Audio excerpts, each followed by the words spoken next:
Can we have a minute, TikTok, you and I? I want to hold space for all the people who are grieving the earlier versions of themselves, the versions of themselves they thought they'd be turning into right now, because I get it. I get it. I keep trying to tell y'all. I know y'all think I'm like radical, trying to turn people against against the American government or whatever folks be thinking on here, but I need you to understand. I need you to understand the depths of my disillusionment and how I'm also grieving right now. I grew up in a working class um, household with a mama who worked multiple jobs to make ends meet. I grew up wanting nothing more than to succeed in the American empire. I wanted to be a politician. That's why I got my bachelor's degree in political science. I wanted to be an attorney. Even when I stopped wanting to be a politician, I said, I'm going to be a partner at a big firm and make millions of dollars. I've always believed in the American dream. I grew up with the same narratives and propaganda that y'all did.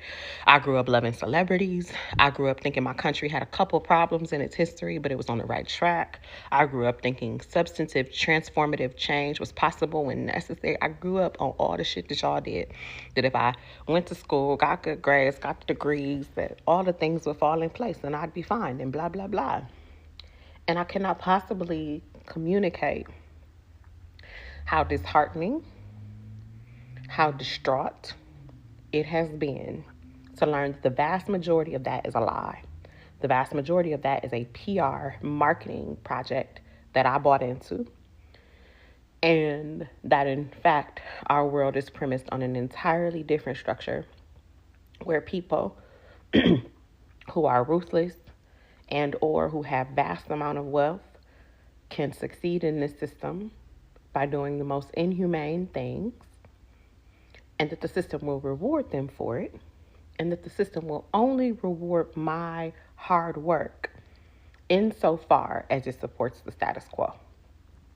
And that in fact, I live in a country with a government who goes around the world unaliving people for resources and then coming back home and telling us it did it for democracy. And then putting in front of us image after image, narrative after narrative, false hero after false hero that's meant to uphold that propaganda. And everything from our entertainment to our religion to our education is fashioned in such a way to produce that outcome.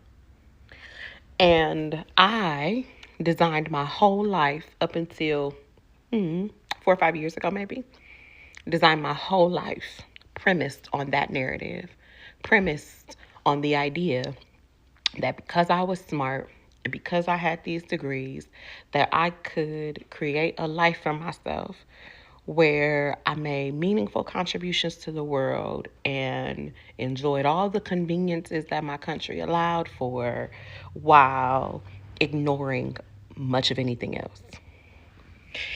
And because of climate change, because of social media, because my country's arrogance has gone unchecked for so long, I have now been put in a position where I cannot ignore how much the frameworks and premises I built my whole life on are a lie.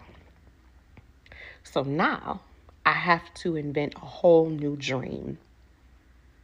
I have to have whole new desires that are completely divorced from the narrative and the propaganda I've spent my whole life ingesting and believing in. And not just me, I've been part of whole communities that have ingested and believed in it. When I tell you this past year, even with the disagreements that I've seen within the Black community about whether to support Kamala, whether not to support Kamala, whether to support Beyonce, whether to not support Beyonce, what that means about our Blackness and our solidarity and our liberation, they're not conversations I want to have.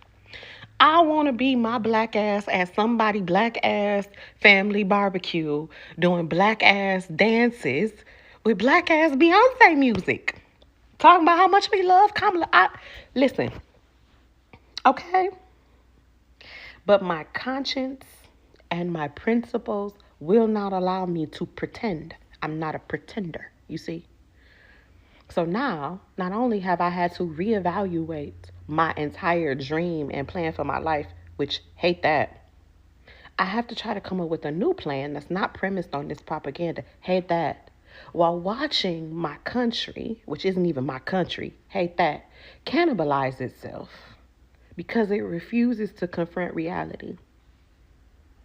So I have to try to dream a new dream while living in a deteriorating society that refuses to confront the deterioration. So it just keeps cannibalizing itself while also having to deprogram from all the propaganda I've ingested that I had premised my whole life on, which requires me to reevaluate all the effort I've put into pursuing that particular version of my life. When I tell you it's a complicated, stressful place to be, baby.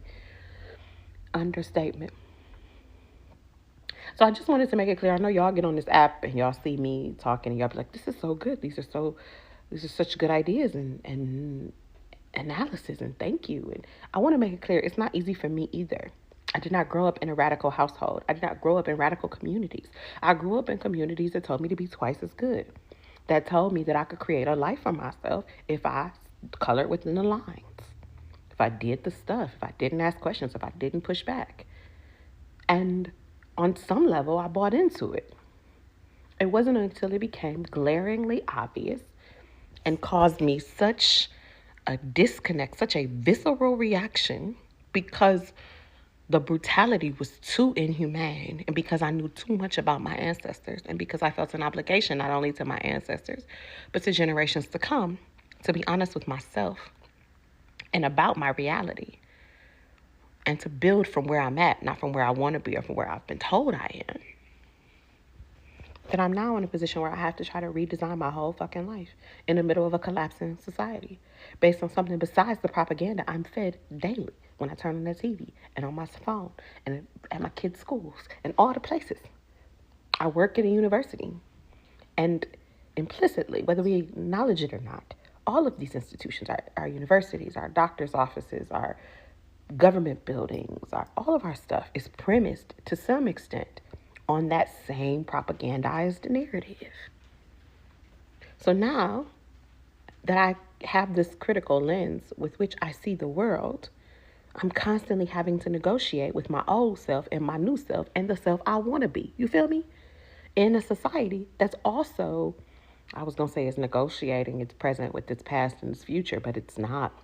It's refusing the negotiation that has to happen, whether or not the country decides to, what did it say? If you're not at the table, you're on the menu.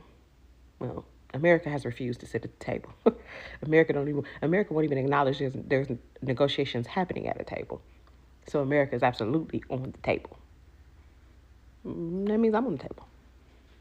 Even though I didn't build the table, didn't call the negotiations, didn't have no input in the terms being discussed and the content being negotiated. You feel me? So anyway, I say all of that to say, look, I know many of you are in the same place.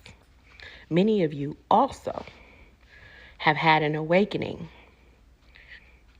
that's constituted a closing of the chapter of your old self. And you're in your present self trying to discover your future self. But you're trying to do so with old tools because you haven't quite yet fashioned new tools. And those old tools aren't useful. In fact, you found out those old tools might be toxic, carcinogenic, if you will. You're trying to navigate it. So I know many of us have been using this app as a platform, as a medium through which we explore these things, through which we tease out, through which we start to rebuild. And many of us are fearful of this app going away, not just because it's a source of entertainment and connection and joy at a time where we're feeling increasingly isolated because our country's been lying to us for all of history, but also because it's the device we've used to reconstitute ourselves, and it's being threatened.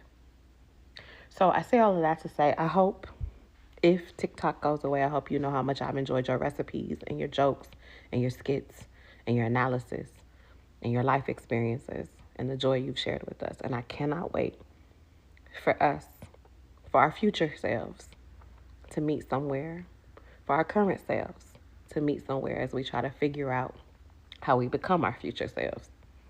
It's been a pleasure.